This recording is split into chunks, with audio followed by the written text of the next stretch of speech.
Hey gang, Alistair here from Mountains to Sea Workshops. I've got a great quick tip for you today to effectively use the sharpening feature of Lightroom.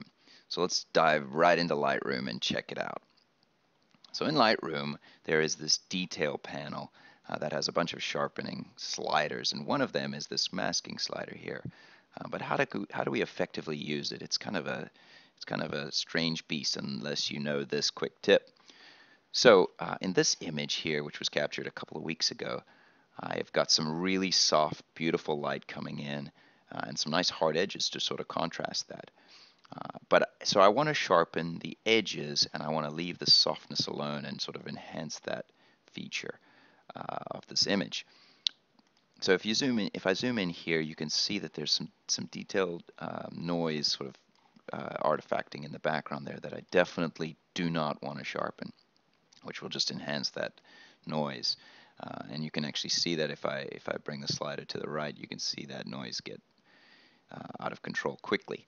So let's take a look at how we can use the masking slider to eliminate it from those noisy background sort of places and just have it on the hard edges.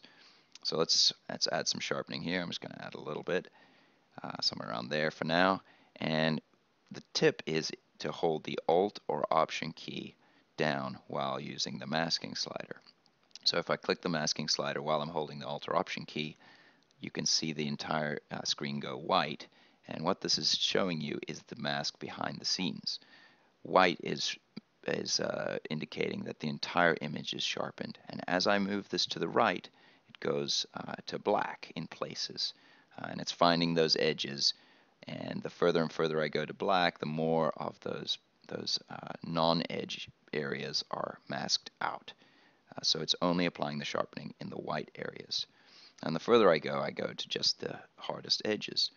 So what I want to do here is I want to do just the trees and rock and some of the other edges, but I don't want that background, especially not that artifact heavy area. So let's try it at about there, and I'm going to zoom in here again, and in fact I'm going to zoom right in there and try it again and look at those areas. So there's a little bit too much background still, so let's try to eliminate some of that. Okay, there we go. And now the artifacting is not sharpened any more than I would want it to be. And as I increase it, you can see that background does not get sharper, just the areas on the rock and some of the other areas. So that is a quick tip on how to use the masking slider. One thing to note is don't ever over sharpen your images, but that's another tip for another day. Hope you guys are well. Talk soon.